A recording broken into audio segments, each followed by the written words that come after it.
नमस्कार दोस्तों, मैं कृष्णकांत आप लोग का बहुत बहुत स्वागत करता हूं आपके अपने चैनल पर। आज तो आप लोग बहुत लोग ऐसे हैं जो बहुत ही ज़्यादा हताश हैं, बहुत ही ज़्यादा दुख उनको हुआ है कि पटना यूनिवर्सिटी अपना एंट्रेंस एग्ज़ाम नहीं लेगी। कुछ लोग को खुशी भी है जिनके ज़्यादा मार्क्स हैं, मतलब 80% से ऊपर हैं, तो उनके लिए एक बेनिफिट हो गया कि चलो बिना मेहनत किए ही मेरा एडमिशन हो जाएगा। तो यही हमारी सरकार की क्राइटेरिया है, तो इस पर हम लोग क्या ही कर सकते हैं। बाकी सब कुछ आपको बताऊंगा आज के वीडियो में कि हाँ एंट्रेंस आपका होगा कि नहीं होगा। इस पे 100% मुहर लग गया है कि हाँ आपका एंट्रेंस नहीं होगा। बाय द वे मेरे दोस्त, आपका यदि एंट्रेंस नहीं होता है तो आपका कट ऑफ क्या होने वाला है, मतलब 12 के बेसिस पर होगा तो आपका कट ऑफ क्या होगा। थर्ड हम लोग बात करेंगे कि हाँ सर जी आप बोल दिए कि कट ऑफ पे तो होगा, पर सीबीएसई का एग्ज़ाम आपका 12 का हो गया है कैंसिल। सीबीएसई का 12 का एग्ज़ाम कैंसिल हो गया है। अब देखो ये सब बड़ी बातें हैं, तो कमेटी के सामने एक बहुत बड़ी मतलब प्रॉब्लम खड़ी हो सकती है कि कैसे मतलब कि एंट्रेंस लिया जाए, कैसे किया जाए, कैसे मतलब कि एडमिशन लिया जाए। तो सारी की सारी वीडियो बात करेंगे। सबसे पहले बात करते हैं कि एंट्रेंस एग्ज़ाम के बारे में कि एंट्रेंस एग्ज़ाम होगी कि नहीं होगी। देखो एंट्रेंस एग्ज़ाम या कोई भी चीज़ हो, तो यूनिवर्सिटी का कोई भी फैसला हो, वो हमारी 3 चरणों से होकर गुजरती है। 3 चरणों से गुजर के पहला होता है मतलब जितने भी मेंबर्स होते हैं, मतलब टीचर्स होते हैं, मेंबर्स होते हैं, उनसे गुजरता है। वहाँ पे बातें होती है और वहाँ से यदि कोई चीज़ को डिट्टो कर दिया जाए तो वो कहाँ सिंडिकेट कहते हैं। सिंडिकेट में वहाँ पे जाता है, वहाँ से भी ओके कर दिया जाता है, तो फिर क्या जाता है, वो लास्ट में आपका राजभवन जाता है, वो अंतिम में आपका राजभवन। तो क्या हुआ कि ये बोला गया कि पटना यूनिवर्सिटी अपना एंट्रेंस एग्ज़ाम नहीं लेगी, पटना यूनिवर्सिटी अपना एंट्रेंस एग्ज़ाम नहीं लेगी। तो यहाँ पर मेंबर्स कह दिए जी हाँ नहीं लेगी, ठीक है हम इस पे प्रस्ताव को सहमत हैं। दूसरी बार कल बैठक हुई, उसमें भी बोल दिया गया कि हाँ हम इस प्रस्ताव पे सहमत हैं। तीसरी बार अब जो है सो राजभवन पे जाएगी। तो राजभवन जब यहाँ 2 से ओके हो जाता है, क्योंकि देखो परसों ही सीबीएसई का एग्ज़ाम टला था और कल बैठक हुई, तो जो बैठक में भाग लेते हैं उनको भी पता है कि हाँ भाई यहाँ पर क्या है कि सीबीएसई का एग्ज़ाम कैंसिल हो गया, फिर भी यहाँ से वो डिट्टो कर दिए कि हाँ चलो ठीक है कोई दिक्कत नहीं है हम ले लेंगे। तो राजभवन से भी आप यहाँ से समझ सकते हो कि डिट्टो हो जाता है, हो ही जाएगा। पिछले इतिहास में देखा जाए तो यही चीज़ हुआ था 10% आरक्षण को लेकर, रिजर्वेशन ईडब्ल्यूएस, जैसे हम लोग जनरल वाले को 10% ईडब्ल्यूएस को रिजर्वेशन मिल रहा था, तो यहाँ से निकला, यहाँ भी निकला, तो इन दोनों से भी निकल जाता है, तो यहाँ से भी चीज़ें को निकाली जाती है, यहाँ से भी वो मतलब डिट्टो हो ही जाता है। तो एंट्रेंस की बात करें तो आपका एंट्रेंस तो नहीं होने का चांस है, जहाँ तक मुझे लगता है कि एंट्रेंस आपका नहीं, क्योंकि हमसे ज़्यादा बड़े कमेटी के लोग हैं और यहाँ पे वो कर दिए कि हाँ नहीं होगा, क्योंकि वो जानते थे कि 12 का एग्ज़ाम आपका कैंसिल हो गया। दूसरी बात हम लोग करेंगे, देखो क्या है ना कि अब आपका सीबीएसई का बोलोगे कि रिजल्ट कैसे होगा, तो सीबीएसई का आपका क्या रिजल्ट होगा, जब जैसे कि होता है ना कि पहला पास किए, दूसरा पास किए, 3rd क्लास पास किए, 4th पास किए, तो 4th का क्वेश्चन आया तो पास किए, तब आप 5th में गए।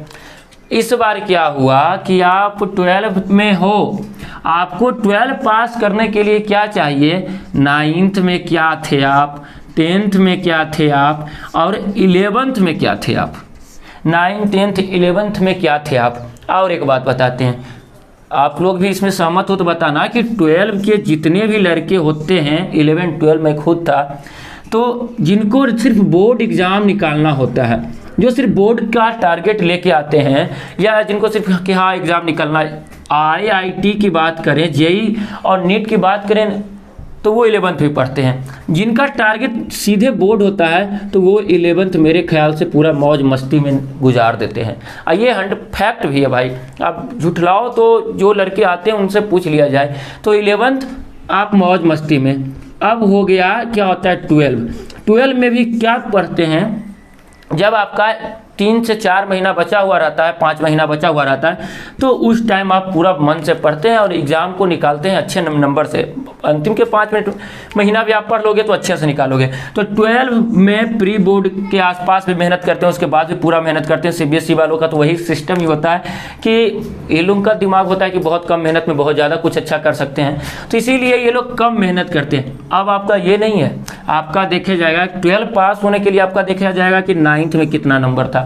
हम भाई साहब हम 9th में नहीं पढ़े थे, हम 10th में भी नहीं पढ़े थे, हम 11-12 मेहनत किए, मेरा रिजल्ट 12 का ख़राब हो जाएगा। और सुनो, 12 का जो होता है वैल्यू आपको बताते हैं। आपका एयरफोर्स का फॉर्म निकलेगा, 12 का आपका मार्कशीट खोजेगा कि आप क्या थे। आपका कोस्ट गार्ड का निकलेगा, 12 का रहेगा। आपका नेवी का निकलेगा, आपका 12 का होगा। ये बहुत सारी ऐसी वैकेंसी आती है आपका इसके साथ। पोस्ट ऑफिस का जितना भी आपको फॉर्म आएगा उसमें आपको क्या होगा, 12 का मार्क्स होगा। ज़्यादा मार्क्स होगा तभी आपका कॉल लेटर आएगा, नहीं तो नहीं आएगा। तो जब हमारा 12 का एग्ज़ाम ही नहीं हुआ तो इस मार्क्स पे इन लोग का क्या होगा, कुछ भविष्य चौपट है।